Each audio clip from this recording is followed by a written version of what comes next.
안녕하세요. 저는 30대 후반의 남자입니다. 제가 결혼하고 5년 후, 저는 정말 너무나 황당하고 충격적인 일을 겪게 되었습니다. 제가 너무나 사랑했고, 그래서 한평생 함께하기로 마음먹은 여자가 저 몰래 너무나 뻔뻔한 짓을 하고 다녔던 겁니다.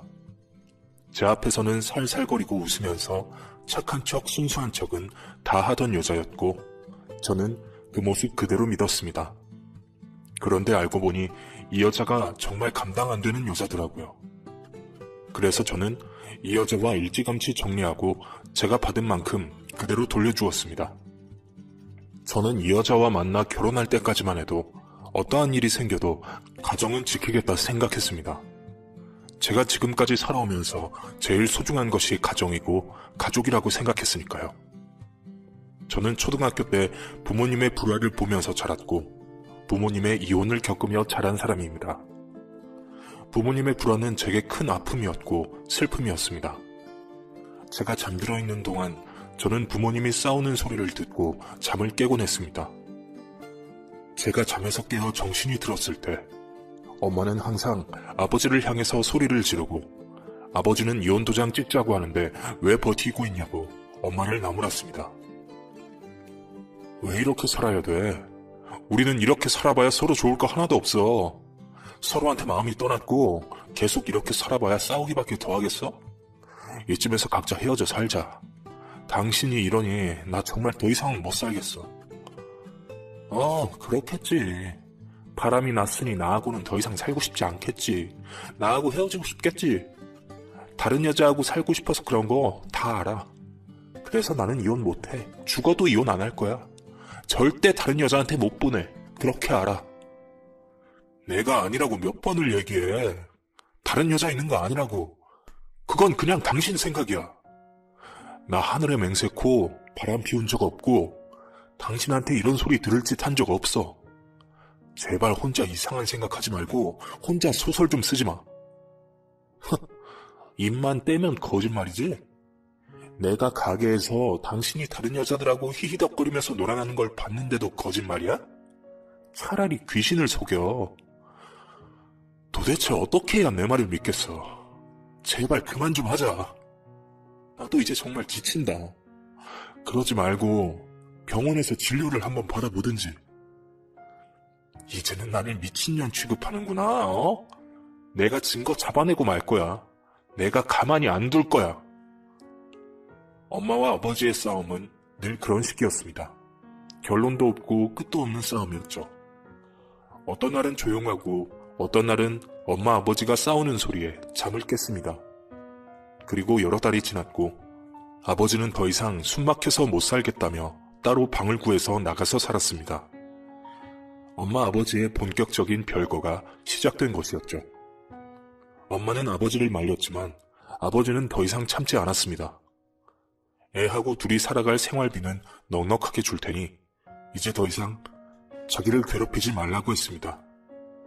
그렇게 저희 부모님은 3년간 별거 생활을 했고 결국 이혼을 하시더라고요. 엄마 아버지가 이혼하시고 2년 뒤 아버지는 재혼을 하셨는데 그때 엄마가 너무나 억울해하시면서 그것을 바라보며 여자가 있으면서 끝까지 여자가 없는 척했다고 가슴을 치셨습니다. 그때 제가 조금 철이라도 들었으면 엄마를 달래주었을 텐데 제가 그때 중학생이라 저도 철이 없어서 엄마가 그러시면 방문 닫고 들어가서 음악을 크게 틀어버렸습니다. 엄마가 하는 말 듣기 싫다는 표현을 그렇게 했던 거죠.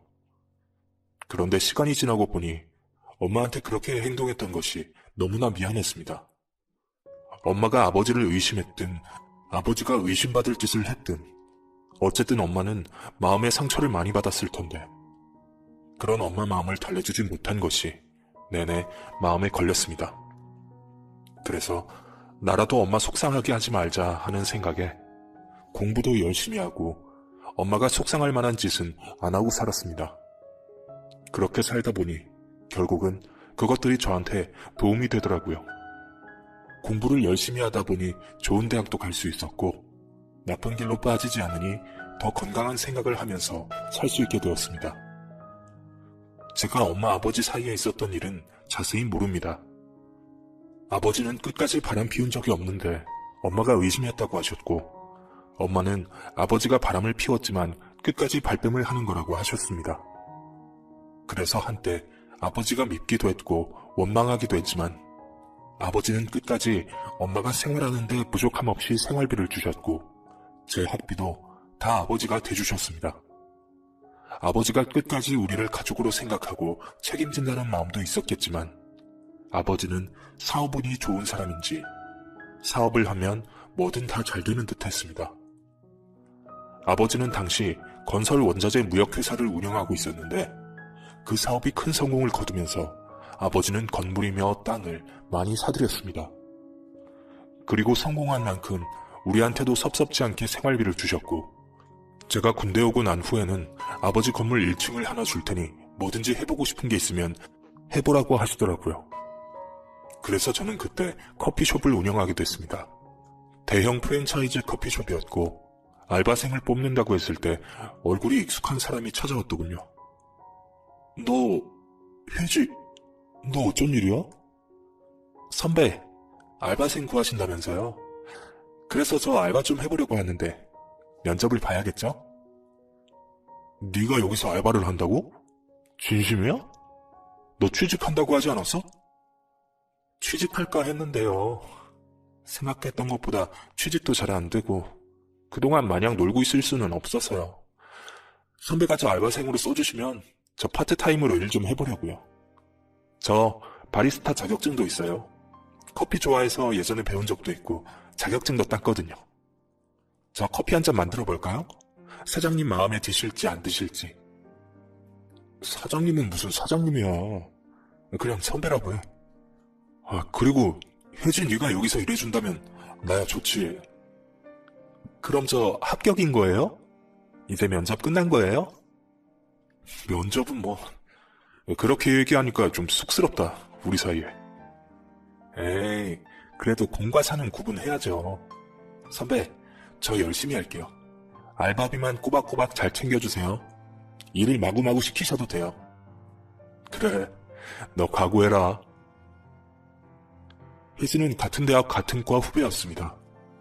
제가 공대를 나오다 보니 우리 과의 여학생보다 남학생 비율이 월등히 많았고 여학생들은 다들 남학생들 사이에서 귀한 대접을 받았는데 그 중에서 특히 혜진은 여왕 대접을 받았습니다. 혜진은 똑똑하고 예쁘기까지 했거든요. 혜지의 인기가 얼마나 많았던지 혜지의 주변에는 늘 남자들이 많았습니다. 혜지와 밥 한 번이라도 같이 먹으려면 열심히 혜지를 따라다니면서 눈에 띄기 위해 노력을 해야 했습니다. 그런데 혜지는 다른 동기들도 많고 후배들도 많았지만 저한테 관심이 있어 보였습니다.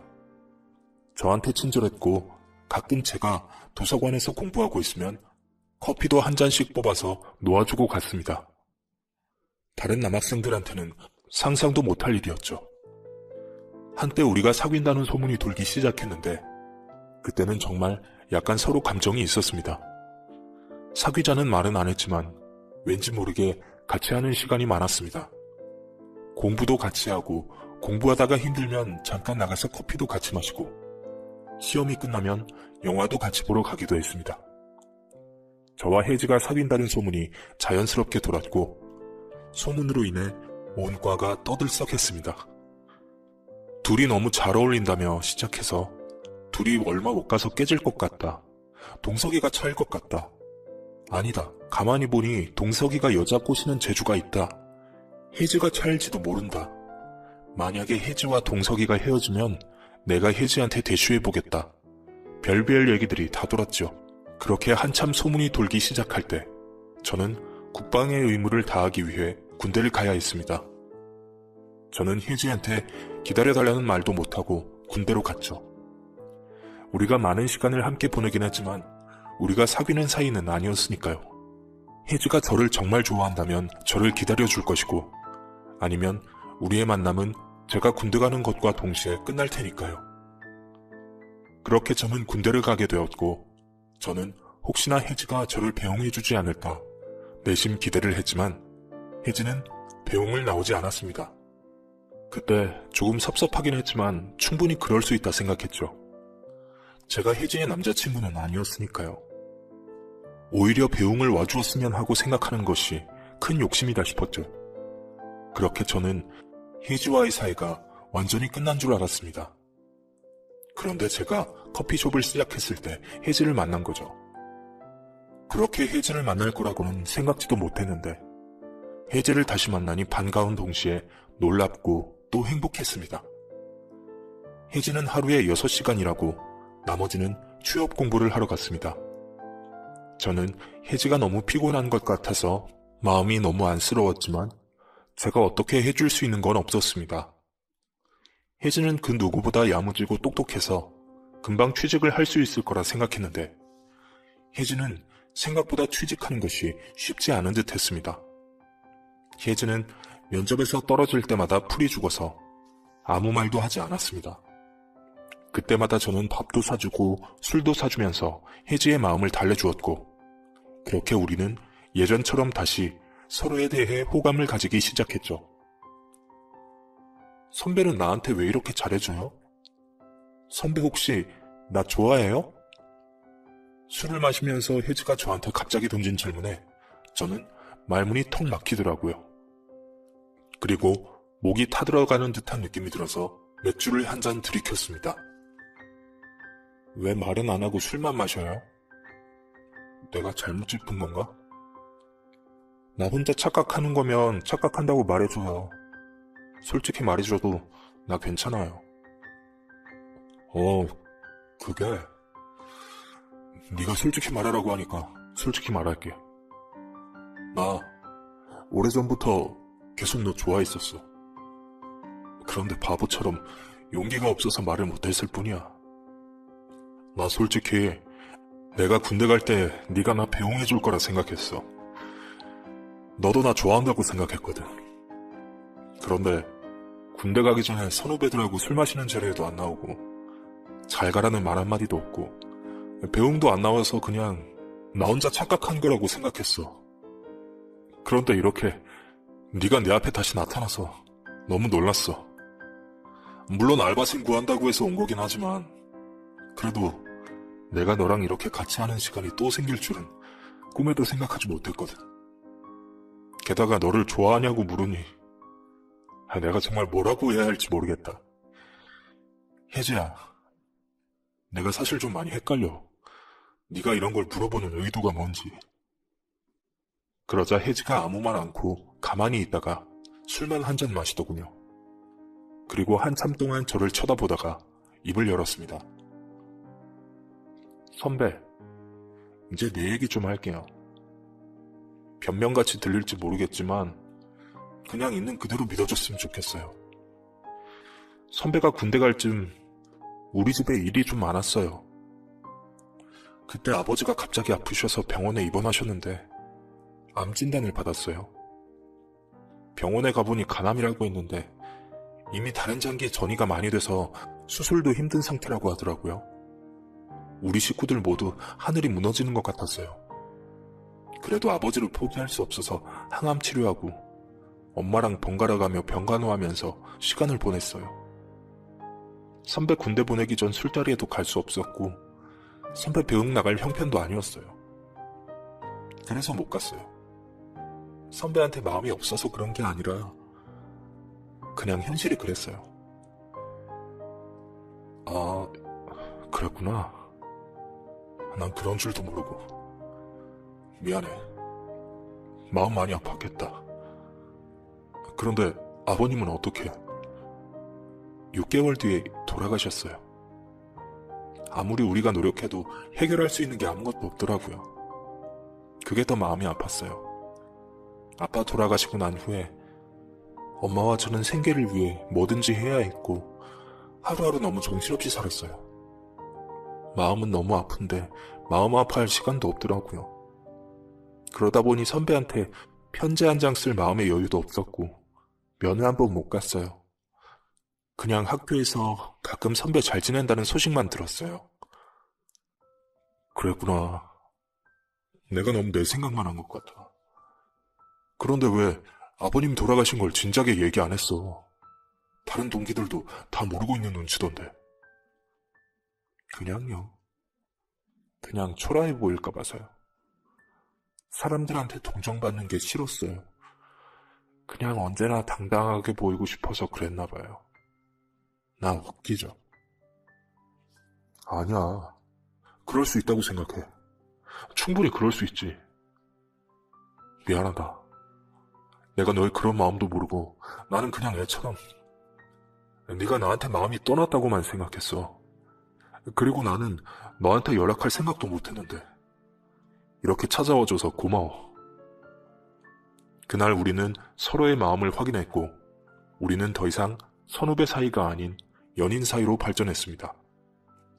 우리는 서로 아끼고 사랑하겠다며 맹세했고 저는 평생 그렇게 살 자신이 있었습니다. 제 마음에는 온통 혜지뿐이었습니다. 혜지를 사랑하는 마음이 컸기에 혜지 부모님도 내 부모님처럼 생각했습니다. 저희 집에서도 혼자 사시는 어머니가 계셨기에 혜지 어머님을 모시고 산다고 할 수는 없었지만 저는 혜지와 함께 사는 신혼집도 혜진의 어머님이 사시는 곳과 우리 어머니가 사시는 곳 중간에 집을 얻었습니다. 결혼할 때 저도 그동안 벌어놓은 게 있었지만 집은 아버지가 굳이 얻어주고 싶다고 하셔서 집 구할 때 제 돈은 한 푼도 쓸 필요가 없었습니다. 저는 집 구하려고 모아둔 돈을 혜지 어머니를 위해 쓰고 싶었습니다. 혜지 아버님이 돌아가시고 난 후 혜지도 어머니도 고생 많이 하고 살았고 살림살이도 변변치 않았습니다. 그래서 저는 우리 신혼집에 들어갈 가전제품이랑 가구를 들이면서 혜지 어머님이 살고 계신 집도 인테리어 업자를 불러서 내부 수리도 싹 하고 집을 새 집으로 고쳐드렸습니다. 그때 혜지 어머님이 너무나 감동하셔서 눈물을 흘리시며 얘기하더라고요. 내가 그동안 살면서 이 집을 팔까 어쩔까 엄청 고민 많이 했어. 살면서 생활이 쪼들릴 때마다 이 집 팔아서 전세 가면 조금은 숨통이 트일 것 같아서 말이야. 그런데 이 양반이 젊을 때 고생해서 번 돈으로 마련한 집이라 내가 차마 내 맘대로 팔 수가 없었어. 힘들어도 이 집은 지키고 있었는데 이 집이 이렇게 멋지게 변하게 될 줄은 정말 몰랐어. 박서방, 고마워. 우리 혜지가 부모 복은 없어도 배우자 복은 있는 모양이야. 두 사람 사랑하는 마음 변치 말고 오래오래 행복하게 살았으면 좋겠네. 혜지 아버지도 하늘에서 보고 너무나 기뻐하실 거야. 어머님이 기뻐하시니 저도 너무 기분 좋습니다. 어머니, 혜지 잘 키워주셔서 제가 정말 감사드립니다. 사위도 자식이니까 제가 앞으로 효도하면서 살게요. 어머니, 일하시던 거 이제 그만하시고 그냥 집에서 편히 쉬세요. 취미생활이나 하시면서요. 어머니 생활비도 매달 보내드리고 취미생활 하고 싶은 거 있으면 제가 따로 등록해드릴게요. 지금까지 고생하신 것만 해도 충분합니다. 이제 쉬셔도 됩니다. 세상에, 고마워 박서방. 내가 뒤늦게 복이 터진 모양이야. 그런데 내가 어떻게 자네한테 손을 벌리겠어. 나는 걱정 안 해도 되니 두 사람만 잘 살면 돼. 나까지 짐이 되고 싶지는 않네. 제가 일을 쉬시라고 해도 혜지 어머니는 사무실 청소하는 일을 쉬지 않으셨습니다. 일 계속하시는 게 힘드실 것 같아 그만하시라고 말씀드렸지만 일하시는 게 그냥 가만히 계시는 것보다 나을 것 같다며 일을 하신다기에 더 이상 말리지는 못했습니다. 그 대신 어머니도 맛있는 거 사드시고 입고 싶은 옷도 사입고 하시라고 우리 어머니한테 드리는 돈만큼 혜지 어머니에게도 매달 100만 원씩 꼬박꼬박 보내드렸습니다. 내 부모님한테 잘하는 만큼 아내 부모님한테도 당연히 잘해야 된다고 생각했으니까요. 우리는 그 누구보다 행복하고 우리의 행복은 단단하게 오래갈 거라 믿었습니다. 저와 혜지 모두 형제자매가 없이 자라서 우리는 하루라도 빨리 아이를 가지려고 노력했습니다. 그런데 생각했던 것처럼 아이가 빨리 생기지 않더라고요. 양가 어머니는 서두를 것 없다며 때가 되면 아이는 생기게 되어 있다고 하셔서 저도 처음에는 느긋하게 생각했습니다. 무엇보다 제가 조바심을 내면 혜지 마음도 불편할 것 같아서 속으로는 아이를 많이 기다렸지만 겉으로는 표시내지 않았습니다. 그렇게 5년이라는 시간이 흘렀는데 어느 날 혜지가 와서 병원에 가서 검사 한번 해보자고 하더라고요. 요즘 불임이 많다고 하잖아. 혹시나 우리 두 사람 중 한 사람이 문제가 있는 게 아닌가 싶어서. 두 사람 다 건강하면 좋은 거고, 혹시나 아니면 요즘은 치료받으면 된대. 병원 가서 검사 한번 해보자. 내가 산부인과 유명한 데 알고 있어. 기다리면 아기 생기지 않을까? 검사까지 할 필요가 있을까? 조금만 더 기다려보자. 너무 조급하게 생각하지는 마. 우리 5년이나 기다렸잖아. 결혼해서 아이 빨리 생기는 사람은 허니문 베이비로도 생기고 1년이나 적어도 3년 안에는 아이 낳더라고. 그런데 이렇게 5년까지 아무 소식이 없는 사람은 잘 없대. 우리가 노력을 안 하는 것도 아니고 검사를 한번 받아보면 좋을 것 같아. 아이가 임신이 되지 않는 사람들 얘기 들어보면 여자 몸이 차서 그런 경우도 있고 남자 몸에 문제가 좀 있어서 그런 경우도 있대. 검사 한 번만 해보자. 응? 혜지가 계속 검사를 한번 해봤으면 해서 저는 혜지와 병원에 검사하러 갔습니다. 당연히 아무 문제 없을 줄 알았습니다. 그런데 의외의 결과가 나왔더라고요. 저한테 문제가 있다고 했습니다. 남편분한테 약간의 문제가 있네요. 그렇다고 불임은 아니고요. 난임이라고 보시면 됩니다. 사람들은 불임과 난임을 잘 구분하지 못해서 보통 불임이라고 하는데 불임과 난임은 어디까지나 차이가 있고요. 지금 남편분의 경우는 난임이라고 보시면 됩니다. 그럼 임신하는 건 가능하다는 말씀이신 거죠? 물론입니다. 전혀 걱정 안 하셔도 됩니다. 주로 남성 난임의 경우 원인이 정자에 있다고 보시면 되는데요. 정자 운동성이 떨어지거나 정자 수가 감소하면 임신 확률이 많이 낮아집니다. 술, 담배를 즐기는 생활 습관, 기름진 식단, 운동 부족 등이 원인으로 추정이 됩니다. 생활 습관을 좀 바꾸시면 도움이 되겠지요. 그리고 습관을 개선했음에도 불구하고 별로 나아지는 기미가 보이지 않을 경우에는 수술이나 수술적 치료로 개선할 수가 있습니다. 이런 경우는 보통 임신 성공률을 90%까지 끌어올릴 수 있으니 전혀 걱정 마시고요. 마음 편하게 가지시고 생활 습관도 조금씩 바꾸어 가시고 치료를 받아보시면 좋을 것 같네요. 그래서 저는 병원에서 시키는 대로 열심히 생활 습관도 바꾸고 열심히 난임 치료를 받았습니다. 제가 아이를 엄청 많이 기다려서 그런 것도 있지만 아내가 저보고 불임 검사를 해보자고 먼저 얘기할 정도로 아이를 갖고 싶어하는 것 같아서 이참에 체질을 완전히 바꿔보자는 작정으로 병원을 부지런히 다녔습니다. 그래서일까요? 제가 치료를 받은 지 4개월쯤 지났을 때 기쁜 소식이 찾아왔습니다. 아내가 임신을 했더군요. 제가 일을 마치고 집에 들어가자마자 혜지는 저를 와락 끌어안고 축하한다고 하더군요. 축하한다니? 오늘 혹시 내 생일이야? 아닌데? 내 생일은 겨울인데? 내가 축하받을 일이 뭘까? 자기야, 너무너무 축하해. 세상에서 가장 기쁜 일. 자기 아빠 됐어. 뭐? 아빠? 아, 내가? 당신 임신했어? 당신 아기 가진 거야?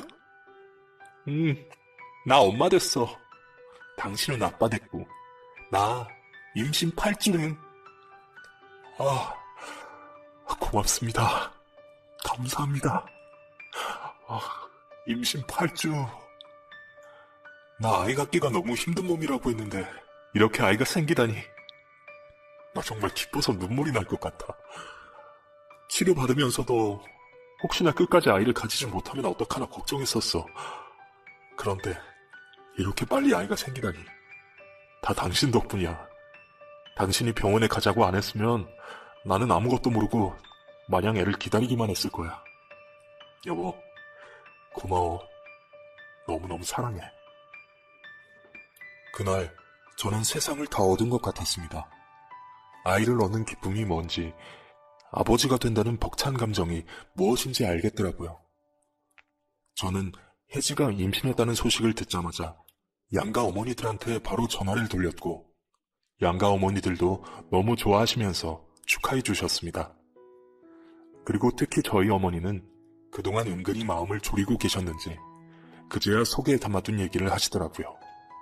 오랫동안 아이가 생기지 않아서 걱정했어.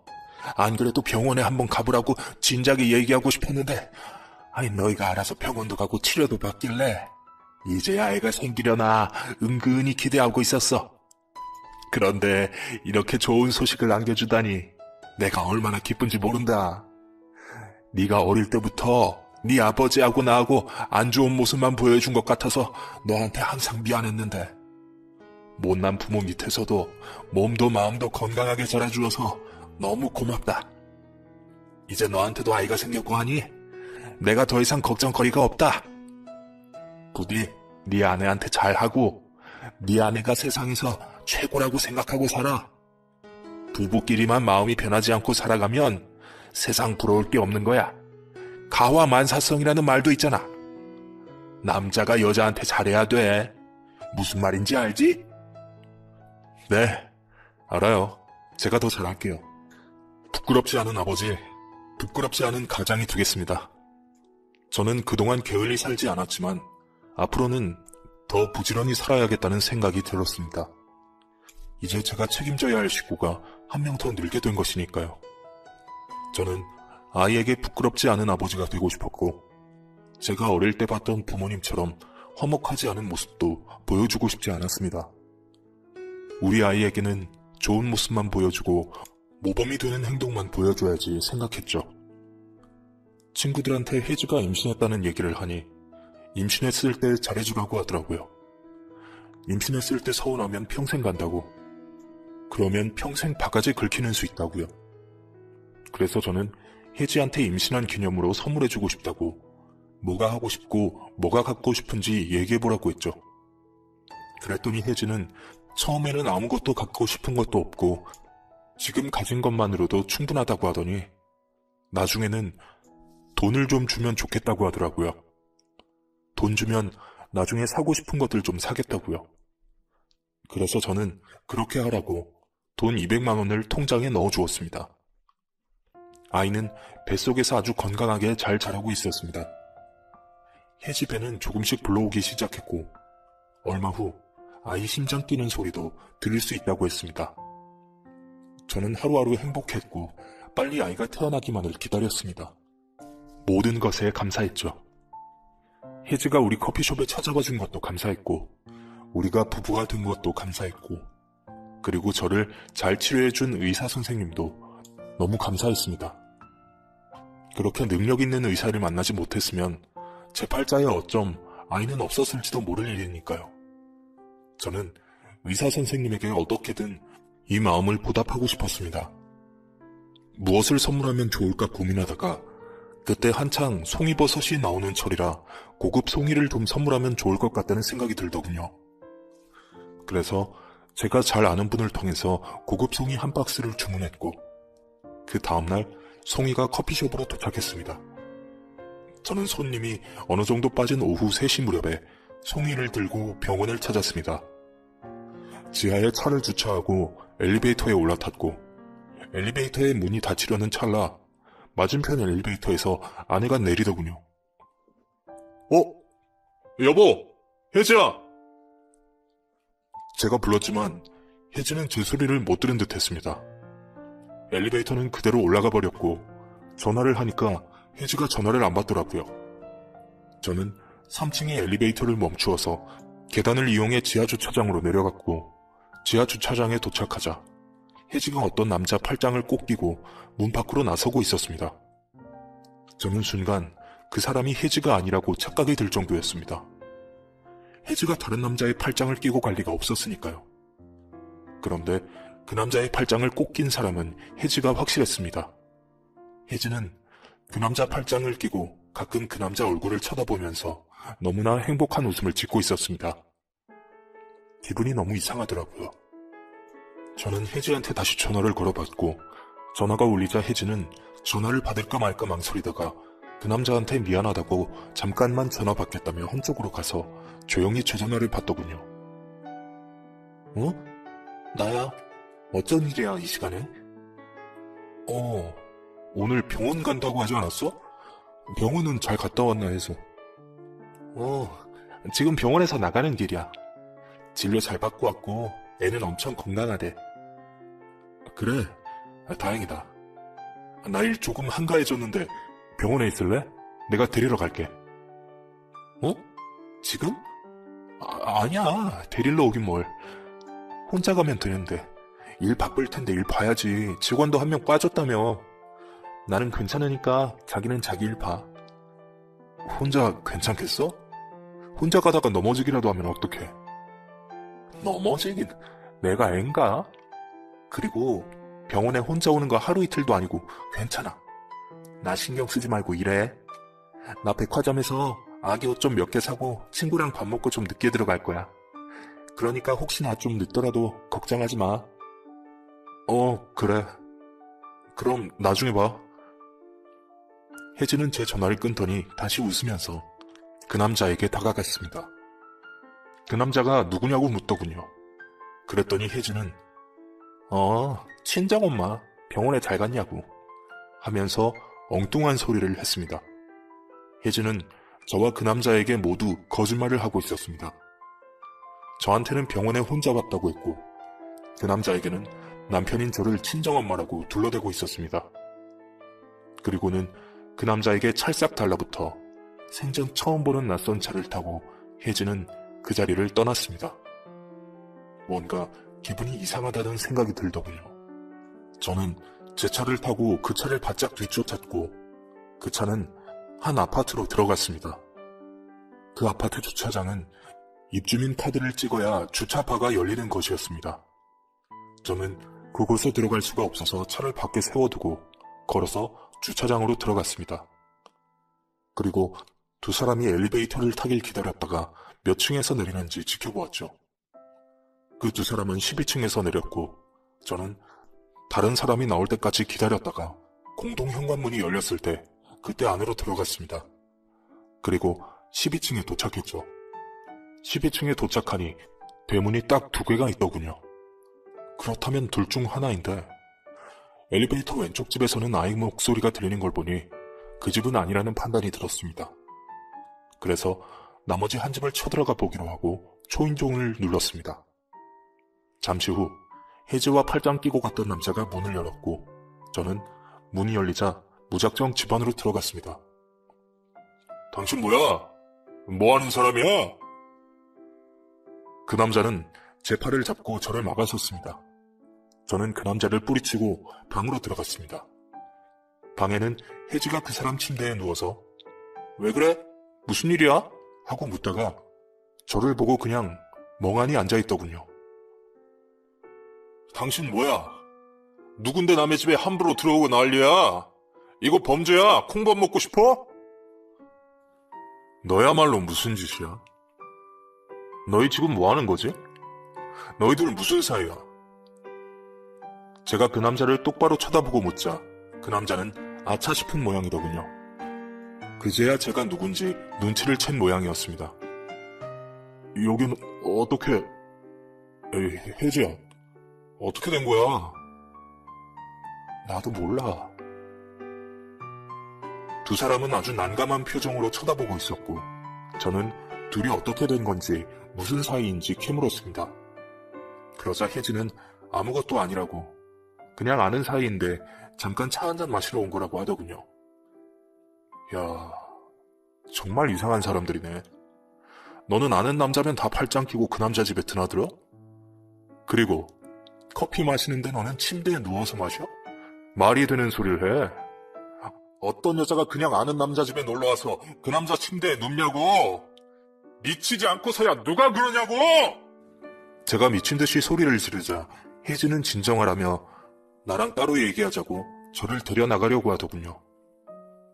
저는 끝까지 버티고 나가지 않았고 옆에서 가만히 듣고 있던 그 남자는 이왕 이렇게 된 거 솔직하게 얘기하자고 하더군요. 미쳤어? 뭘 솔직하게 얘기해. 내가 알아서 할 거니까 제발 입 다물고 있어. 언제까지 입 다물고 있어야 되는데? 우리가 언제까지 이렇게 도둑연애를 해야 되는데? 그 애도 내 아이잖아. 언젠가 이혼할 거 그냥 얘기해. 이 아이 네 남편 아이 아니라고. 네 남편 애도 못 낳는 불임이라며. 제발 입 다물라고! 내가 알아서 한다 그랬지. 내가 때를 기다리라고 했잖아. 왜 그렇게 생각 없이 굴어? 지금 다 불어버리면 어떡할 건데? 지금 이렇게 들키면 소송당해서 위자료밖에 더 물어? 제발 내가 그 입 좀 다물라고. 내가 알아서 처리할 때까지만 기다리라고 몇 번을 얘기했어. 저는 하도 기가 막혀서 그 둘이 하고 있는 짓을 바라보고 있었고, 둘은 저를 상에 두고 소리를 지르고 싸움을 하더라고요. 그 둘은 이미 동거를 한 경험이 있는 사이였습니다. 제가 군대 가기 전부터 그 두 사람은 연인 사이였고, 두 사람은 몇 년간 동거를 한 모양이었습니다. 혜진은 저한테 제가 군대 가 있는 동안 아버지가 위독하시고 돈 버느라 바빠서 연락도 못했다고 했지만, 그 말도 일부 사실일지 모르나 진실은 이 남자와 동거를 하느라 저한테 면회 한 번 온 적도 없고 저한테 편지를 보낼 수도 없었던 겁니다. 그러다 두 사람이 무슨 이유에서인지 헤어지게 되었고, 그들의 동거 생활도 끝이 난 모양이더군요. 동거 생활이 끝나고 혜진은 저를 찾아온 것이었습니다. 그리고 혜진은 모든 자신의 사생활을 숨기고 절 찾아왔고, 저와 결혼까지 하게 된 것이었죠. 그까지는 제가 용서할 수 있었습니다. 그건 어디까지나 절 만나기 전이었고 그 사람 개인 사생활이었으니까요. 그런데 이건 사정이 달랐습니다. 저와 결혼하고 난 후에도 두 사람은 꾸준히 만남을 이어갔고, 혜지의 어머니도 혜지도 저를 완벽하게 속이고 있었습니다. 그러면서 제가 주는 돈은 잘도 쓰면서 살았고, 그 사람과의 관계에서 생겨난 아이를 제 아이라고 뻔뻔하게 저를 속였습니다. 그때까지만 해도 저는 혜지 뱃속에 있는 아이가 제 아이인지 그 사람 아이인지 확인할 길이 없었습니다. 그래서 아이가 태어날 때까지 기다려보기로 했고, 아이가 누구의 아이인지 확인은 해야 했습니다. 하지만 그 아이가 누구의 아이인지 관계없이 저는 혜지에게 오만정이 떨어져 버렸습니다. 저를 감쪽같이 속였다는 것이 저는 너무 화가 났고, 혜지가 꼴도 보기 싫을 정도로 치가 떨렸습니다. 그리고 아이가 태어난 후 모든 것이 명확해졌죠. 그 남자의 말대로 그 아이는 제 아이가 아니었습니다. 둘은 아이까지 가질 생각은 아니었고 그냥 계속 만남만 유지할 생각이었던 모양이더라고요. 그런데 애가 덜컥 생기고 보니 그들도 당황했던 겁니다. 그러다 둘이 합의를 봤던 모양이더군요. 애를 낳을 때까지 기다리자. 그리고 이혼할 만한 적당한 시기를 기다리자. 그리고 위자료를 받고 아이 양육비를 받아내면서 살자. 그런데 재수없게도 저한테 딱 걸려버린 거죠. 저는 혜지는 물론 혜지 어머니에게도 진심을 다해서 아들처럼 효도했고, 혜지도 평생 행복하게 해주려고 했습니다. 절대 우리 부모님처럼 이혼은 하지 않겠다 마음먹었지만 그게 마음대로 되는 게 아니더군요. 저는 혜지와의 관계를 깨끗하게 정리하기로 마음먹었습니다. 그리고 혜지 어머니에 대한 모든 지원을 다 끊어버렸습니다. 저는 두 사람의 불륜에 대해 소송을 걸었고 이혼 절차도 밟았습니다. 제가 소송을 걸고 나니 발등에 불이 떨어졌는지 제발 소송은 걸지 말아 달라고 하더군요. 당신도 알다시피 지금 그렇게 큰 돈을 낼 처지가 못 돼. 아이도 태어났고 나도 지금은 돈을 안 벌고 있는데다 그 사람도 지금 상황이 좀 어려워. 빚이 좀 많은 상황이야. 내가 이혼도 하고 모든 죄값은 치를게. 제발 소송만 걸지 말아줘. 그 사람 안 그래도 빚이 많은데 소송비에 위자료까지 주고 나면 정말 파산할지도 몰라. 사람 목숨 하나 살린다 생각하고 제발 소송은 추하해줬으면 좋겠어. 그 얘기를 들으니 정말 기가 막히더군요. 너희는 이미 나를 죽인 거나 마찬가지야. 나는 너를 믿었고 네 엄마도 믿었어. 그런데 어떻게 이렇게 사람을 속이고 배신할 수 있어? 이건 사람이 할 짓이 아니지. 네가 나를 속인 순간 너에게 다정하게 대해주던 그 사람은 이미 죽었어. 너 영원히 만신창이가 됐다는 말이 무슨 말인지 알기나 해? 네가 어떻게 내 앞에서 목숨만 살려달라는 말을 그렇게 뻔뻔하게 할 수가 있어? 나 절대 소송 취하 못해. 뭐? 파산한다고? 파산뿐만 아니라 더한 것도 해줄 수 있어. 내 앞에서 그 입 함부로 놀리지 마. 그리고 내가 네 어머니한테 꼬박꼬박 보내준 돈도 되돌려받는 소송까지 진행할 거야. 어디 한번 너희끼리 잘 살아봐. 나는 내 인생에 똥 밟았다고 생각하고 너 같은 건 잊을 테니까. 혜진은 미안하다고 잘못했다며 끝까지 저한테 매달렸지만 저는 단 하나도 용서하고 싶은 마음이 없었습니다. 모든 소송도 그대로 진행했고 이혼 절차도 그대로 밟아 우리는 완전한 남남이 되었네요. 우리 어머니가 그 모든 사실을 알고 너무 충격받으셨지만 지금은 마음을 많이 다잡으셨고 다음엔 정말 좋은 여자 만났으면 좋겠다고 저한테도 잊으라고 하시네요. 한번 크게 상처를 받긴 했지만 앞으로는 그만큼 더 좋은 사람 만날 수 있길, 그리고 더 행복한 날이 기다리고 있길 바랍니다. 긴 얘기 들어주셔서 감사합니다. 늘 건강하시고 행복하세요.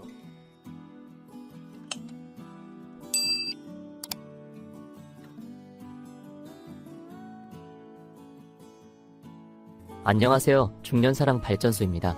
교인이나 종교에 몸담고 계시는 분들은 속세에서 벗어나 건강한 정신과 육신을 가지고 계시지만 저희는 속세에 머물러 있기 때문에 이것은 중요합니다. 건강한 성생활은 삶의 활력을 불어넣어주고 건강과 젊음을 유지하는 데 도움을 줍니다. 잠자리 시 좋은 호르몬이 나와 신체 건강에 긍정적인 영향을 끼치고 우울증 완화와 불면증 예방 등 스트레스 해소와 정신건강에도 좋습니다. 그러니 지속적으로 건강한 관계를 갖는 것은 삶에 있어 중요한 요소입니다. 그런데 만약 지속적인 잠자리를 하지 않는다면 우리 몸에는 어떤 변화가 생길 수 있는지 알아보겠습니다. 큰일 날 수도 있는 잠자리의 중요성 바로 시작하겠습니다. 첫 번째, 운동 부족. 잠자리는 평균적으로 1분에 약 5칼로리 소모되며 30분에 최대 200칼로리까지도 소모됩니다. 이는 15분 동안 러닝머신을 달린 효과랑 같습니다. 심지어 상상만 해도 칼로리가 소모된다는 연구 결과도 있습니다. 잠자리를 한 번 할 때 평균적으로 남자는 100킬칼로리, 여자는 69.1칼로리가 소모된다고 합니다. 별것 아닌 것 같지만 이와 같은 칼로리 소모가 장기화된다면 주기적으로 잠자리를 갖는 커플과 갖지 않는 커플 사이의 건강은 점점 격차가 벌어질 것입니다. 따로 운동을 하기보다 연인과 건강한 잠자리를 가지는 것은 어떨까요? 두 번째, 기억력 저하. 네덜란드 학자 젠 포스터는 성적 만족감이 두뇌를 활성화시킨다고 발표했습니다. 프린스턴 대학 또한 잠자리가 두뇌 활동을 촉진한다는 연구 결과를 발표한 적 있죠. 이에 대해 최근 영국의 연구팀은 성생활이 왕성한 중장년은 그렇지 않은 중장년에 비해서 단어 기억력과 숫자 맞추기 등의 과제에서 훨씬 높은 점수를 받았다는 연구 결과를 밝혀서 건강과 잠자리 사이의 긍정적인 반응을 발견했습니다. 이처럼 잠자리는 건망증과 치매를 억제하는 효과가 있습니다. 세 번째, 심장병 발병률 상승. 한 연구에 따르면 잠자리를 일주일에 최소 2회 이상 하는 사람은 한 달에 한 번 이하로 하는 사람에 비해서 심장질환에 걸릴 확률이 45%나 낮게 나타났습니다. 잠자리는 운동만큼 심장에 좋은 효과가 있으며 에스트로겐과 테스토스테론의 수치가 균형을 이루도록 해줘서 심장질환 예방에 도움이 됩니다. 네 번째, 면역력 저하. 펜실베니아 윌크스 대학 연구진은 주기적으로 잠자리하는 사람은 면역 글로불린이라는 항체를 더 많이 가지고 있다고 발표했습니다. 면역 글로불린은 면역 시스템에서 중요한 역할을 하는 항체로서 신체에 침입하는 세균들을 진입 단계에서 물리치는 역할을 합니다. 쉽게 말해 감기, 독감 등에 잘 걸리지 않도록 우리 몸을 방어하는 것이죠. 또한 정기적인 잠자리를 하는 커플의 면역력이 잭스리스 커플보다 2배 정도 높다는 연구 결과도 있습니다. 만족스러운 잠자리는 깊은 수면을 유도하는데 이때 분비되는 멜라토닌 역시 면역력 강화에 도움을 줍니다. 관계를 통해 스트레스 해소와 함께 우울증 증세도 덜한 것으로 나타났죠. 다섯 번째, 전립선암 발생 위험 증가. 중년 이상 남성은 전립선 질환으로 소변 보는데 불편함을 느끼곤 합니다. 사정할 때 고안에서 약 2억 마리의 정자가 시속 45km로 배출되면서 전립선 염증을 완화시킨다는 연구 결과도 있습니다. 성생활을 계속해온 남성은 이러한 고통을 피할 수 있으며 전립선암을 예방할 수 있습니다. 여섯 번째, 자궁질환 발생 위험 증가. 정기적인 성생활은 자궁 질환이 줄어들고 자궁이 건강해지는 것으로 알려져 있습니다. 이 때문에 폐경 뒤 잠자리를 정기적으로 하지 않으면 질 내부 조직과 근육이 약화되어 세균 감염에 취약해집니다. 더불어 잠자리는 홍콩여행 중 수축하는 골반 기저금을 강화시켜서 여성이 방광을 쉽게 조절하고 요실금을 방지하는 데 도움을 줍니다. 일곱 번째, 노화 진행. 잠자리를 통해 엔돌핀이 분비되면서 스트레스를 완화시켜주고 성장 호르몬이 분비되어서 체지방 감소, 근육 강화에 작용을 합니다. 미국의 언론사에서도 잠자리가 운동과 마찬가지로 노화를 방지하는 데 도움이 될 수 있다고 보도했습니다. 또 다른 효과로는 여성의 경우 에스트로겐 분비를 증가시켜서 뼈가 단단해져 골다공증을 예방할 수 있고, 남성의 경우는 음경퇴화를 늦춰서 발기부전을 예방하고 테스토스테론의 분비를 증가시켜서 근력을 강화시킵니다. 8번째, 피부가 늙어 보인다.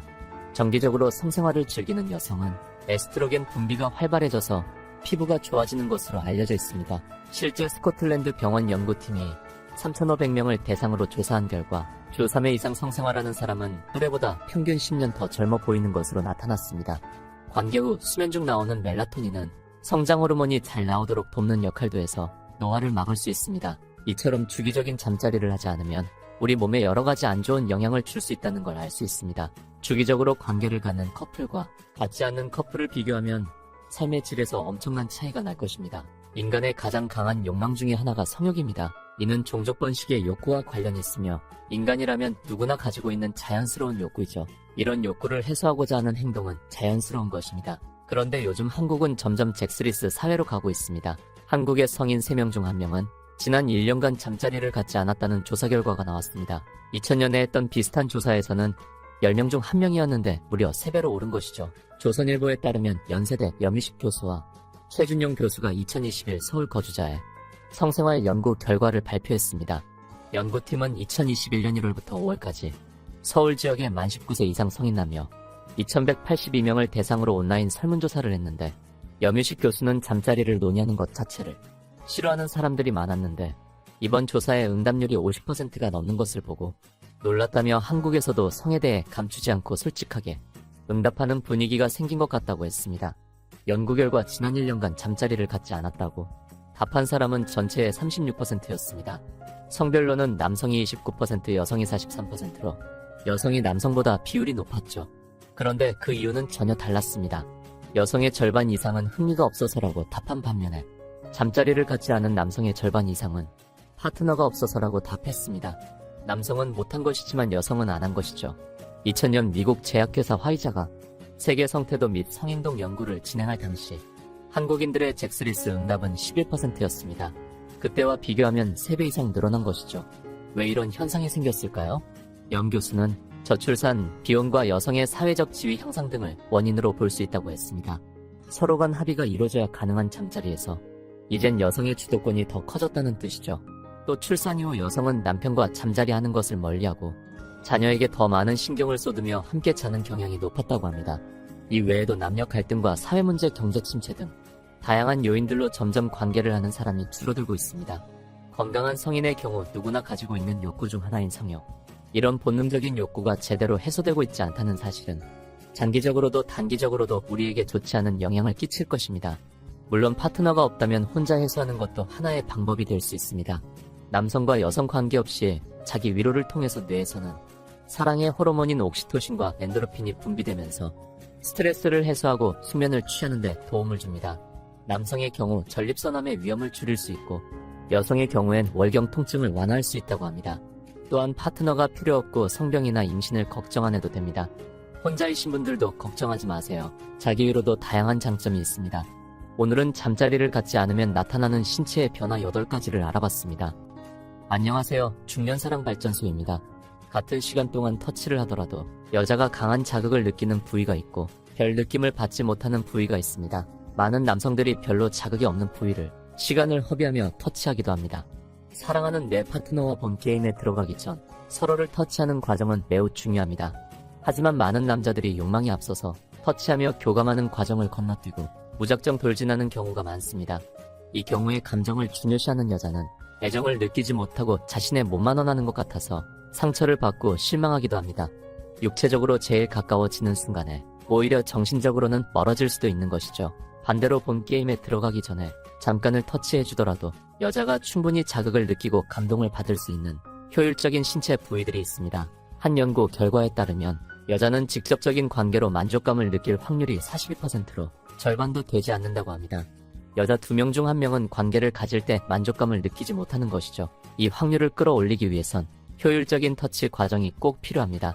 오늘은 이상한 곳을 터치해서 낭비하는 시간을 줄이고 효율적으로 같은 시간을 들이더라도 여자가 더 자극적으로 느끼고 흥분하는 여자의 신체 부위에 대해 순위별로 알아보겠습니다.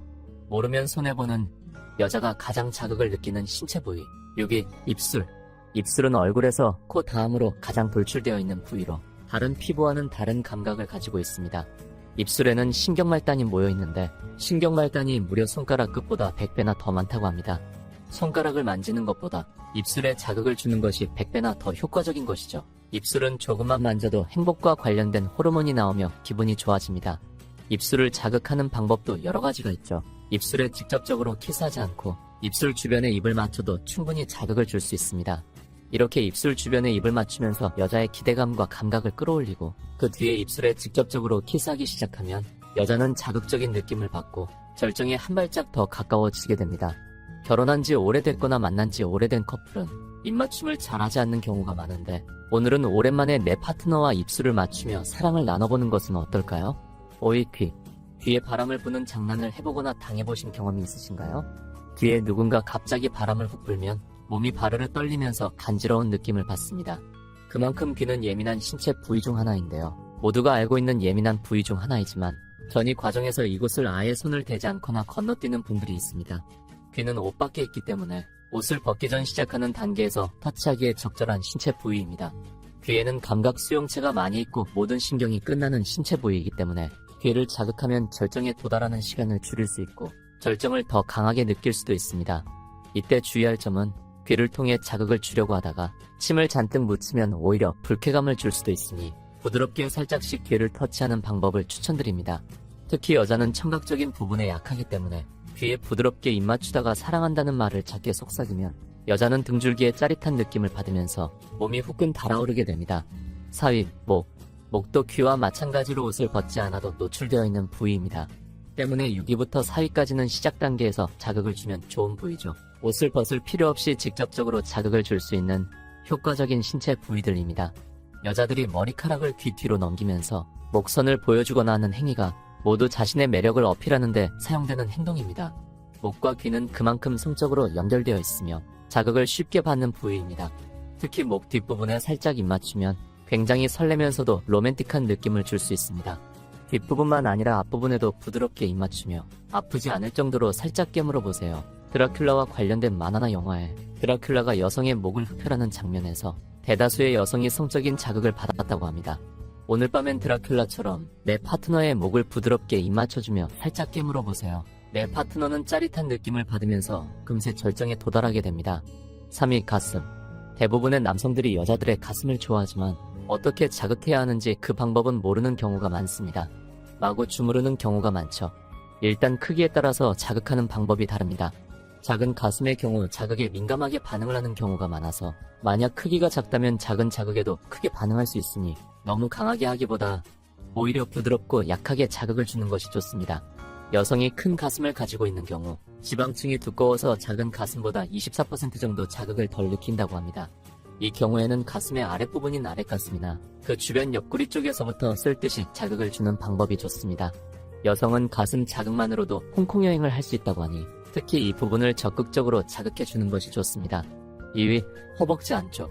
허벅지 안쪽을 손가락으로 부드럽게 슥슥 쓸듯이 만져보세요. 파트너는 금세 자극을 받고 더 큰 자극을 원하게 됩니다. 이때 기대감이 가장 커지며 얼른 본 게임을 시작하길 원하게 되죠. 허벅지 안쪽은 정말 민감하고 예민한 부분이라서 술자리에서 허벅지 안쪽에 손을 대며 오늘 하룻밤을 원한다는 신호를 보내기도 합니다. 특히 소중이와 이쁜이가 가까운 자리에 있기 때문에 본 게임에 들어갔을 때의 자극을 상상하며 기대감이 빠르게 커지고 얼른 시작하고 싶어서 안달이 나게 만들 수 있는 부위입니다. 이것을 이용해서 오히려 상대방을 애타게 만들 수도 있죠. 1위, 아랫배. 배꼽과 골반 사이의 아랫배는 대부분의 사람들이 잘 모르고 있는 민감한 부위입니다.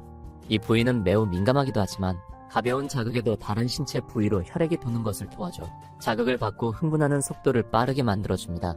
아랫배를 손으로 부드럽게 살짝 눌러보세요. 이렇게 손으로 살짝 누르게 된다면 소변이 마려운 듯한 느낌이 들면서 엄청난 자극을 받게 됩니다. 0위, 여자의 그곳. 1위, 아랫배에서 끝내기엔 놓친 부위가 하나 있는 것 같죠? 당연히 여성이 가장 큰 만족감을 느끼고 흥분을 받는 곳은 여자의 예쁜이입니다. 그 중에서도 여자의 예쁜이 윗부분에 있는 조그마한 콩알은 남자의 소중이와 비슷한 느낌을 줄 수 있다고 합니다. 이 부위는 오로지 성적인 쾌감만을 위해 존재하며 다른 기능은 없습니다. 쾌감만을 위해 존재하는 기관인 것이죠. 임신 8주차 전에 성별이 정해지지 않았을 때는 하나의 기관으로 있다가 8주차 후에 성별이 나눠지면서 여자는 콩알의 모습으로, 남자는 소중이의 모습으로 변하게 됩니다. 직접적인 관계를 통해 쾌감을 느끼는 여성은 42%밖에 없다고 하지만 이 콩알을 자극시키고 만족시켜주면 대부분의 여성이 오 선생님을 경험하는 것으로 나타났습니다. 오래 할 자신이 없거나 어디를 자극해야 할지 모르겠다면 이 부분을 적극적으로 자극시켜보세요. 오늘은 여자들이 가장 자극적으로 느끼는 대표적인 부위들을 알아봤습니다. 오늘 내용이 좋았다면 구독과 좋아요, 알림 설정 감사합니다. 물론 사람마다 편차가 있기 때문에 누구는 1순위가 목일 수도 있고 누군가는 1순위가 귀일 수도 있습니다. 그렇기 때문에 같은 부위라도 다양한 시도를 해보는 것이 중요하며 상대방과 많은 대화를 나누며 서로 맞춰가는 것이 중요합니다. 남녀가 서로 만족스러운 잠자리를 하기 위해선 한쪽만 만족하고 끝나는 것이 아닌 서로가 즐거운 시간을 보내야지 의미 있고 서로 행복한 시간을 보내는 것입니다. 남자분들은 얼른 따뜻한 동굴에 몸을 녹이고 싶고 홈게임에 들어가고 싶으시겠지만 파트너와 같이 사랑을 나누고 행복을 느끼기 위해서는 자극을 느끼는 예민한 부위를 찾아서 빠르고 효율적으로 자극시키며 기대감을 심어주고 그 후에 본게임에 들어가는 것이 중요합니다. 아직 내 파트너가 좋아하고 예민하게 느끼는 부위가 어디인지 모른다면 서로 대화를 나누면서 찾아가는 것도 하나의 방법입니다. 많은 커플들이 이런 대화를 남사스러워서 하지 않는다고 합니다. 하지만 한 연구 결과에 따르면 서로 스스럼 없이 이런 대화를 나누는 커플의 경우에 그렇지 않은 커플보다 관계의 만족도와 일상생활의 만족도까지 모두 높았다고 합니다. 결국 사랑이라는 것은 서로가 맞춰가는 것이기 때문에 이렇게 해주면 좋아하겠지? 혼자 생각하기보다 이렇게 해봤는데 어떤 거 같아? 좋아? 이렇게 상대방의 의견을 물어보며 배려하는 것이